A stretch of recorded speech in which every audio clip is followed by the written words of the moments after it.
Magandang umaga mga katools. Meron po tayo ditong bago na palm router. Ito ay ang Niaraw. Tama bang pagbasa ko nito? Niaraw palm router. Router trimmer. At ito po yung ating palm router.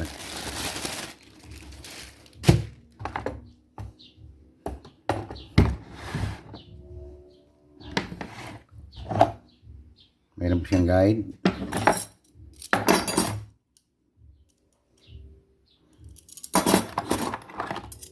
Dalawang rinse.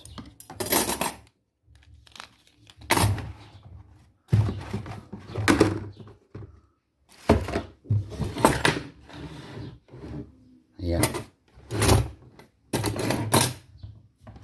Ito yung power switch niya. At saka itong speed controller. 1 hanggang sa 6.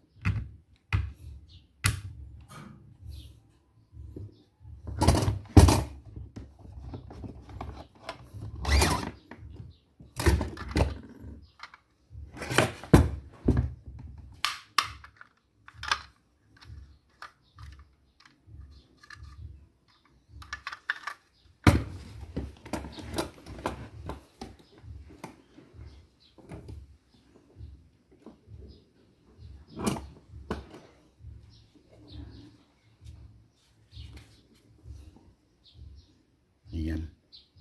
Niaraw palm router trimmer.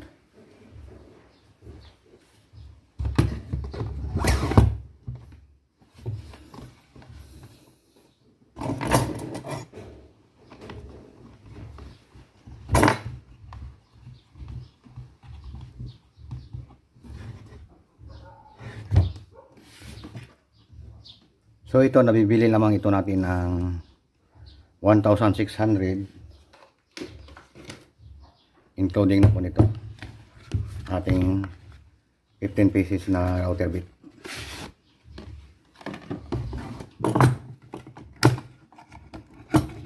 Ayan mga katools, yan po ang kasama sa 1,600 na router trimmer natin.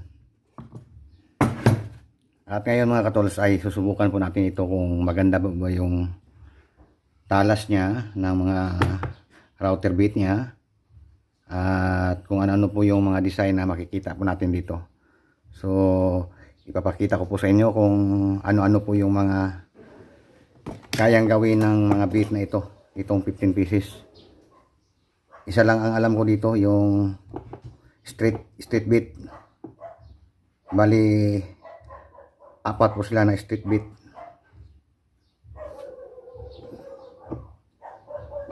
Mayroon itong 16mm, may 12.7 mm, may 6.35 mm at saka 3.17 mm.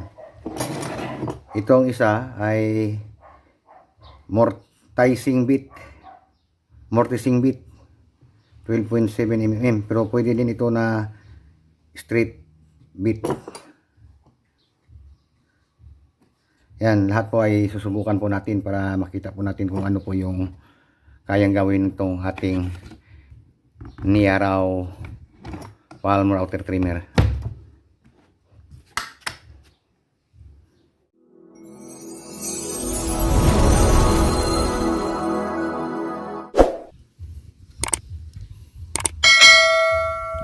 At ito po munang 3.17 mm ang una nating susubukan mga katools.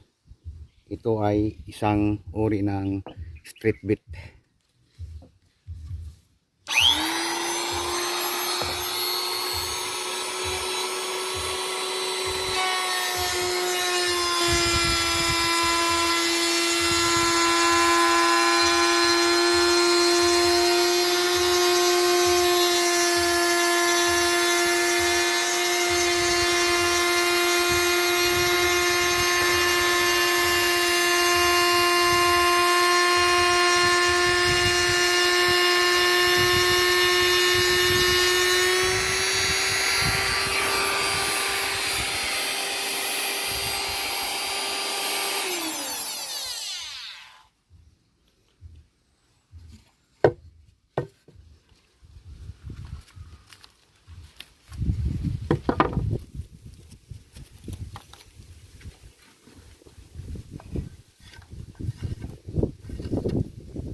pwede natin itong lagyan ng 316 na plywood. Maganda naman yung malinis naman po yung gawa niya. At ngayon naman ay itong ating hook box bit.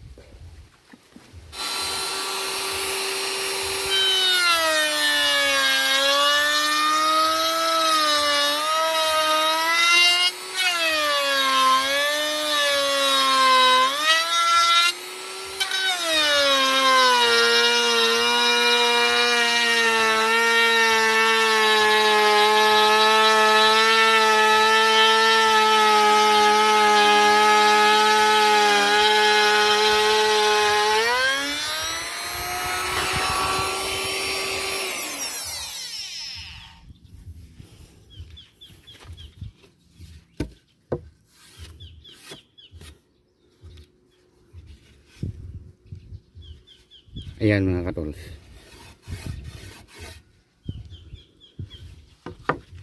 At ngayon naman, ito naman po yung susubukan natin.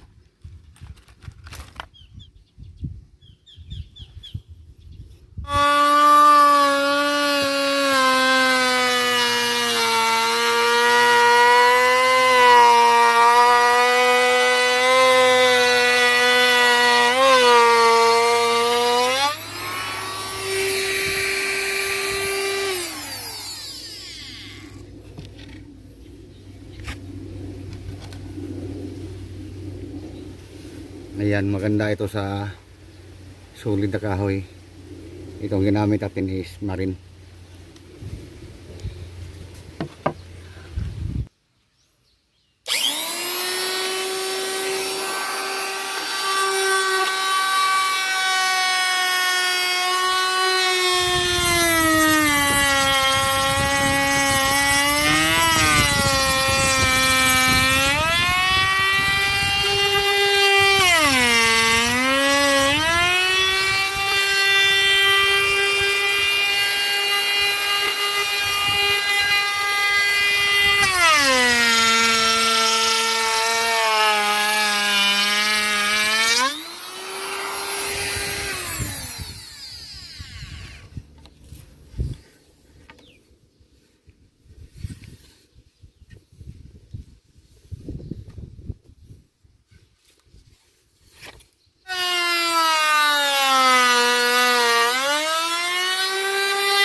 ito mga katols, at nasubukan na po natin itong ating Niaraw palm trimmer.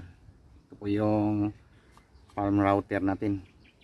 So may lakas ito na 1280 watts. At ayan, at kailangan pa natin po na mag practice pa nito dahil malapit na po makumpleto yung mga basic natin na mga tools na kakailanganin natin sa ating mga DIY project. At ayan, so ang marirate ko dito ay maganda naman siya kasi napaka-handy niya, tapos yung power niya ay 1280 watts. Ayan, medyo mainit lang siya pero okay naman siya gamitin. At itong mga router bit niya ay okay din dahil napakatalas po nito. Yan, para sa mga DIYers na katulad ko, ayan, bumili na po kayo nito ng Niaraw palm router. Yan, mura naman po ito, 1,600, at may kasama na po siyang 15 pieces na router bit. At yan po yung vlog natin sa ngayon. At abangan nyo po yung susunod natin na vlog para naman sa ating mga basic tools na kailanganin natin para sa ating mga DIY project later on. Ayan, maraming salamat po at God bless.